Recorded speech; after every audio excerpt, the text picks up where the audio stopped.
Hai, jumpa lagi dengan Buku Latte. Saya Ria. Dan aku Ani. Kita akan membahas buku apa nih? Kali ini kita membahas buku Kosmos. Ini aku baca waktu zaman kuliah dan nggak ngerti. Padahal aku kuliah fisika ya, Mbak. Iya nih anak fisika masa Nggak tahu. serius Udah hilang semua. gitu. Kayaknya memang perlu baca lagi sih. Tapi menarik sih buku ini. Aku ingat sedikit-sedikit ya. Dan karena nggak ngerti jadi ingat kan. Ini apa sih gitu. Dan ini ada penulisnya adalah Bapak Carl Sagan. Pak Carl Sagan ini kayaknya buku klasik ya. Udah lama kan Mbak Udah ini? agak lama. Udah lama. Oke, kita mulai ya teman-teman. Silakan Mbak Ni. Ini tentang buku Kosmos ini kayaknya udah ada TV-nya ya, serial TV-nya Mbak. Iya, jadi Nat Geo ya, di Nat Geo kan Nat Geo, Kosmos. ya. Ada dua versi. Di Nat Geo itu yang dulu yang dibawain langsung sama Carl Sagan gitu. Jadi udah tahun berapa itu ya? Mungkin 80-an apa? 80-an kayaknya. Gitu. Terus dibikin ulang kan remake-nya yang sekarang tuh dibawain sama Neil deGrasse Tyson. Gitu dibawain dengan teknik animasi yang lebih cantik lah gitu. Terus juga ada kelanjutannya. Jadi yang terbaru apa sih The Brave New World atau apa ya judulnya? Pokoknya kelanjutan dari serial itu gitu. Jadi memang ini serialnya sangat populer sih gitu, dan kalau nonton tuh aduh merinding deh. Yang bagus banget lah. Bagus banget gitu. Bisa dilihat di ya Nat Geo, cari Nat aja Geo lah. ya. Dan ada juga buku yang Kosmos Contact ya. Oh iya, ya, jadi Contact. Si Sagan ini memang dia itu ilmuwan yang istilahnya tuh all around. Jadi dia pengetahuannya tuh sangat luas ya, dan juga imajinasinya ternyata juga bagus. Ini juga buku ini udah difilmkan kan? Iya. Aku udah nonton kalau. Udah nonton kan? Dulu bintangnya siapa sih? Jodie Foster ya. Ya. Itu. Dan ini salah satu novel kesayanganku juga. Suka banget deh. Jadi pas baca ini tuh benar-benar membuka wawasan kita lah ya tentang alam semesta itu bagaimana begitu. Kalau di filmnya sih agak-agak garing sih. Iya sih, aku nonton filmnya dan aku belum baca kayaknya. Ada yang hilang ya gitu. Ya cuma gitu sih? Doang gitu kalau di filmnya gitu kan, plotnya gampang gitu. Tapi kalau baca ya? Iya, baca bukunya dalam banget. Jadi gitu. Si tokoh Ellie-nya itu digambarkan sebagai ilmuwan yang apa ya, jadi dia kan ilmuwan perempuan gitu ya, terus dia menghadapi macam-macam masalah karena dia perempuan gitu, dianggap nggak ngerti fisika gitu. Jadi mulai dari situ terus akhirnya dia mendapatkan pesan dari alien gitu kan, dari luar angkasa tuh tanggapannya dunia seperti apa, pendapat orang-orang politik bagaimana, pendapat orang-orang yang religius seperti apa, itu tuh dibahas panjang gitu di sini tuh, sampai akhirnya dia menciptakan mesin kan, dia menjadi memimpin tim untuk menciptakan mesin yang rancangannya kan dikirim sama si alien itu kan, dikasih ada pesan yang aneh, ternyata isinya tuh rancangan mesin dibikin, dan terus akhirnya ketemu sama aliennya gitu. Jadi kalau misalnya di buku tuh itu diceritainnya pendek banget lah, sekilas doang gitu. Tapi buku detail ya? Di buku detail. Kalau misalnya di filmnya tuh ya cuma gitu doang gitu lah, nggak ada aksinya gitu. Nyebelin. Tapi kalau baca bukunya wah seru banget. Oh gitu ya. Aku harus baca bukunya nanti. Harus baca. Oke, tadi kan ngomongin tentang Carl Sagan itu ilmuwan yang unik ya, karena memang dia banyak pengetahuannya juga luas. Keunikannya apalagi tuh Mbak Ani? Ya dia tuh gimana ya? Memang dia itu salah satu pelopor ilmuwan yang mempopulerkan, menjelaskan tentang fisika dan alam semesta, kosmos itu kepada orang awam gitu kan, dengan bahasa yang simpel gitu. Dia tuh termasuk salah satu pelopor itu ya. Selain juga Stephen Hawking yang kan udah dibahas ya, Stephen Hawking udah dibahas bukunya. Nah, Sagan ini juga pelopor. Dia buku ini tuh benar-benar menginspirasi banyak orang untuk akhirnya belajar fisika dan kosmologi, termasuk si Neil deGrasse Tyson sendiri. Oh gitu. Iya, makanya dia mau jadi host ya? Jadi host di Kosmos itu gitu, karena dia tuh sangat-sangat terinspirasi dengan ininya Carl Sagan ini gitu, dengan cara Carl Sagan itu memperkenalkan fisika ya. kepada masyarakat awam gitu. Dia memang dokter fisika ya. Iya gitu. Tapi ya terutama adalah dia itu sangat kerasa lah kalau habis baca buku ini tuh semangatnya. Dia itu menganggap, jadi sangat-sangat terpesona gitu kan sama alam semesta, dan itu menularkan semangat itu kepada orang lain tuh lewat tulisan ini gitu, bukunya ini gitu, dan dilanjut ke sini juga gitu, makanya baca ya yang ini juga gitu. Jadi benar-benar bikin orang tuh wow, ternyata ya kosmos itu sangat-sangat luar biasa begitu. Dan dia menyampaikannya dengan bahasa yang lebih mudah dipahami barangkali ya. Iya, jadi dia tuh hampir nggak ada masalah teknis lah di sini. Jadi hampir semuanya tuh diceritakan dari sudut sejarahnya, misalnya gitu. Terus juga tokoh-tokohnya, kenapa bisa menemukan ini, menemukan itu, gitu. Jadi kisahnya tuh berjalin dengan kehidupan mereka tuh seperti apa, gitu. Nah, terus dia juga melengkapinya dengan pengetahuan dia tentang sejarah, tentang yang unik ya menurutku dari Sagan ini, sebagai seorang fisikawan dia juga memahami mitologi, kisah-kisah mitologi, misalnya kutipan-kutipan kitab suci begitu. Udah gitu juga kutipan-kutipan novel juga gitu. Pokoknya banyak deh. Jadi kalau misalnya kita baca buku ini tuh, waduh, informasinya tuh padat banget gitu. Nah seperti ini ya, misalnya di bab 1, pokoknya di tiap bab dia tuh selalu membuka dengan quotes gitu, kutipan ya. Kutipan ini kan, misalnya tuh dia mengutip ini apa sih, kisah Popol Vuh dari suku Maya misalnya kayak gitu, atau kutipan perkataannya ini T.X. Huxley gitu. Nah terus itu di tiap bab dia buka dengan cara seperti itu. Di buku ini juga sama, itu dilanjutkan kebiasaan dia seperti itu. Jadi dia tuh jago banget memilih kutipan yang pas untuk menggambarkan isi bab tersebut tuh apa gitu, dan enggak selalu dari fisika gitu. Jadi benar-benar membuat kita tuh wow gitu. Hebat ya. Dan juga jadi bikin inget kali ya, karena ada kutipan itu kan, kayak ada anchor-nya gitu. Iya betul. Oke, pinter banget ya.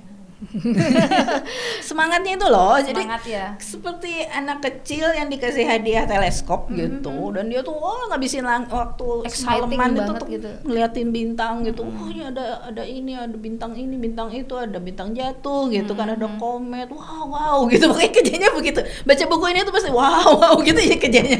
Gitu. Iya.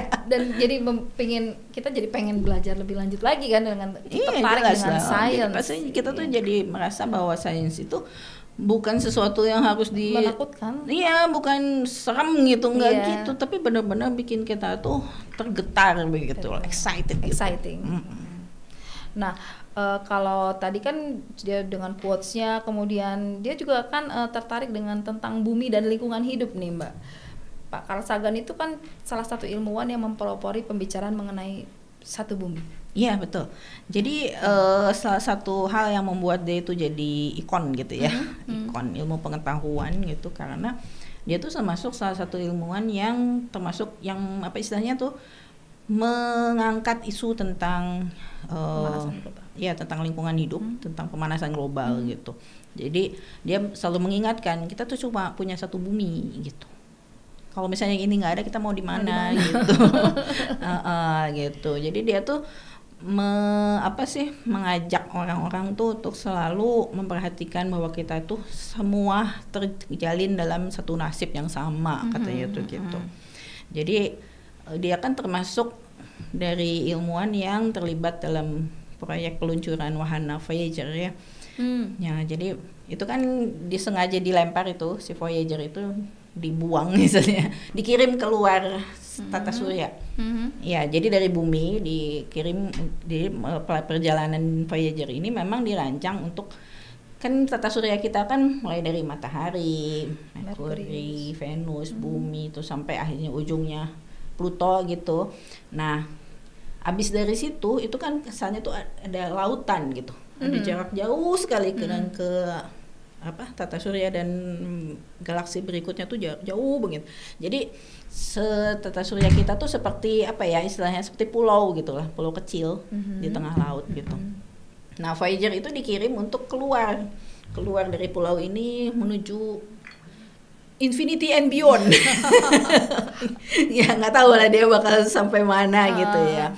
Nah terus Pak Carl Sagan ini ketika si Mahana Voyager ini udah sampai Neptunus, dia minta supaya tolong Voyager-nya kameranya diarahin ke bumi dan tolong foto bumi dari situ. Gitu. Ya kan udah jauh kan ya. Di foto celuk gitu. Nah, itulah yang fotonya terkenal akhirnya disebut the pale blue dot ya, blue dot. Jadi titik pucat gitu, titik biru pucat di angkasa gitu. Itu tuh untuk memperlihatkan bahwa wahai umat manusia, tolong jangan berkelahi, jangan meributkan berdasarkan agama lah, berdasarkan rasisme lah atau politik lah gitu. Coba lihat ini bumi dari jauh tuh kayak apa, kecil gitu, nggak ada gunanya. Maksudnya pale blue dot gitu, insignificant gitu, menurut dia. Nah, jadi kita tuh di situ gitu ya ribut, gontok-gontok kan ngapain sih gitu, kalau menurut dia. Apalagi kalau misalnya kita melihat apa istilahnya? Kalender kosmos, dari sejak bumi alam semesta diciptakan kan sekarang itu teori yang paling kuat kan dari sejak Big Bang ya. Dari sejak Big Bang sampai sekarang kita di sini lagi ngobrol ini, itu kan rentang waktunya sangat jauh, miliaran tahun. Dan yang namanya manusia itu baru muncul di detik-detik terakhir, menit-menit terakhir. 1 miliar terakhir ya, 1 miliar, 2 miliar. Belum, masih sini lagi. Masih baru sekali gitu ya. Jadi manusia itu sangat baru sekali, sangat muda dibandingkan dengan usia yang segini. Tapi kok kerjanya udah kelahi terus gitu, bunuh-bunuhan gitu. Dan bumi itu berada di bahaya punah gara-gara manusia begitu. Yang belum lama di situ. Iya, makanya jangan kurang ajar dong gitu. Baru juga. Baru juga udah rusak gitu. Nah, jadi Carl Sagan tuh sangat concern dengan hal itu dan lingkungan hidup. Iya. Dan kita tuh kecil, jangan ribut aja gitu ya. Peliharalah bumi dengan baik gitu kan. Iya, begitu. Nah, kalau mengenai agama gimana? Apa kata Pak Carl Sagan mengenai agama? Ya, jadi menurut Carl Sagan ya seperti tadi ya. Jadi perspektifnya adalah kita melihat rentang masa alam semesta yang segitu panjang dan manusia itu baru muncul secuil di ujung gitu. Dan pemikiran tentang agama juga itu malah lebih baru lagi kan? Lebih baru lagi daripada kelahiran umat manusia gitu. Jadi ya kenapa juga gitu katanya kita tuh sampai bunuh-bunuhan gara-gara konsep Tuhan yang beda-beda katanya tuh gitu. Jadi daripada begitu katanya coba lihat ini sains ya katanya gitu. Jadi dia menganggap bahwa sains itu sebenarnya adalah sumber untuk kita tuh merasa takjub dan kagum dengan alam semesta. Justru dengan sains itu kita tuh mendorong rasa kita, spiritualitas kita tuh semakin tinggi begitu. Apakah nanti di atas alam semesta itu Tuhannya seperti apa atau gimana, itu nanti dulu lah gitu. Yang penting adalah kita kagum dulu sama kalau misalnya ini mau dianggap bahwa alam semesta adalah ciptaan Tuhan, oke gitu. Tapi kita kagum dulu dong sama ciptaannya sebelum segitu ininya gitu. Iya, sebelum kita tuh ribut tentang penciptanya begitu menurut dia. Jadi justru dengan belajar sains itu harusnya kita tuh jadi makhluk-makhluk yang rendah hati katanya tuh begitu, bukannya jadi makin sombong katanya gitu. Jadi jangan alergi kepada sains katanya tuh gitu. Ya, jadi dia tuh sebenarnya spiritualis juga. Betul. Dan harus makin spiritualis ya kalau kita makin belajar sains. Seharusnya semakin spiritualis benar, harusnya begitu. Nah tadi kan itu tuh Mbak kontak tuh kan ada urusan dengan alien nih. Iya betul. Gimana pendapat Pak Carl Sagan mengenai alien? Alien. Gitu. Jadi salah satu keunikannya dia juga ya dibandingin ilmuwan lain. Ilmuwan lain tuh biasanya nggak mau ngomongin alien. Ya karena gini. Itu tuh suatu hal yang sebenarnya bisa kita dekati secara ilmiah gitu. Ya, orang tuh pasti penasaran kan, masa sih cuma ada manusia doang gitu di alam semesta yang luas ini gitu. Pasti kan harusnya ada temennya, harusnya gitu ya. Sayangnya pembicaraan mengenai alien itu udah terlalu banyak tahayulnya gitu. Jadi kalau menurut ilmuwan itu udah masuk pseudoscience. sudah sangat. Jadi terlalu banyak hayalan-hayalan mengenai makhluk hijau begitu kan dari Mars misalnya seperti itu. Film-film itu mirip juga dengan manusia kan, ada matanya, ada iya gitu gitu. Kan? Jadi terlalu akhirnya tuh jadi terlalu inilah katanya tuh terlalu banyak imajinasi katanya yang nggak perlu katanya gitu. Akhirnya ilmuwan tuh pada males gitu ngebahas masalah alien itu. Padahal menurut Carl Sagan ya sebenarnya itu wajar kalau misalnya kita berpikir mungkin ada makhluk lain yang lebih cerdas dari kita gitu. Dan itu tuh imajinasi tentang aliennya itu dituangkan di buku ini. Iya. Jadi kalau misalnya menurut dia ya, kalau misalnya ada alien gitu, mereka itu pertama pasti lebih tinggi kebudayaannya, peradabannya dibandingin kita ya, teknologinya semuanya pasti lebih tinggi. Kenapa? Karena kita nggak bisa lihat mereka gitu ya. Nah terus tapi juga memang sampai sejauh ini kan ada SETI ya, proyek SETI ya. yang search of extraterrestrial gitu. Nah itu jadi mencari jejak-jejak kalau misalnya ada kehidupan cerdas di luar sana gitu. Tapi sekarang memang belum nyala, belum terbukti gitu. Jadi kita kayak nungguin, ngedengerin gitu, tapi nggak nyala. Nah di buku ini tuh diimajinasikan bahwa tiba-tiba kita mendapat pesan gitu dari luar angkasa gitu. Wah gitu gimana? Nah terus menurut Sagan sih pasti peradaban yang lebih tinggi itu pasti baik katanya tuh gitu. Jadi bukan menjajah ya? Ya kalau misalnya di film Hollywood kan, akhirnya kita perang sama alien gitu ya.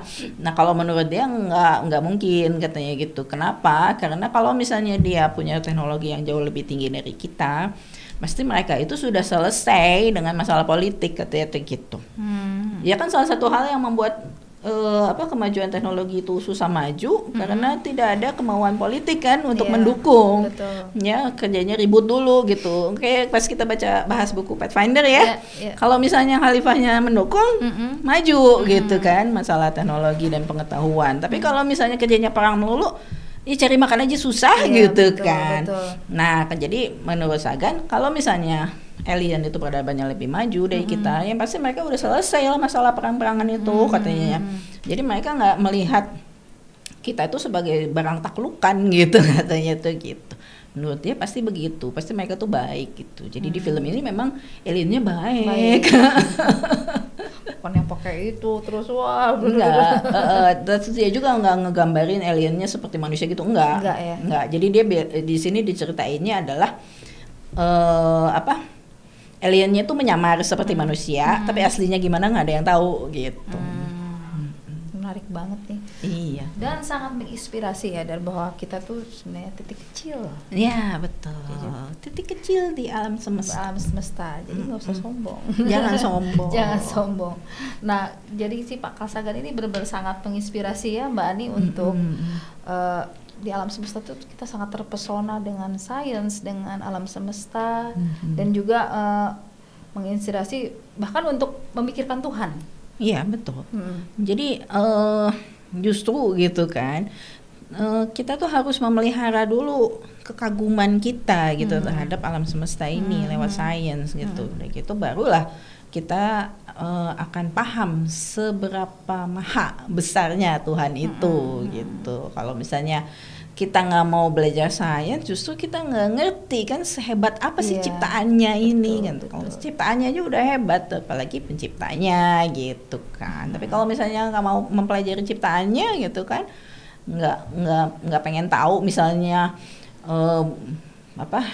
bumi itu terbuat dari unsur apa aja, misalnya nggak pengen tahu begitu, terus nggak pengen tahu Big Bang tuh seperti apa sih, terus akibatnya apa gitu. Ya akhirnya ya pemikiran kita tentang Tuhan pun jadinya malah sempit gitu. Iya betul. Gitu.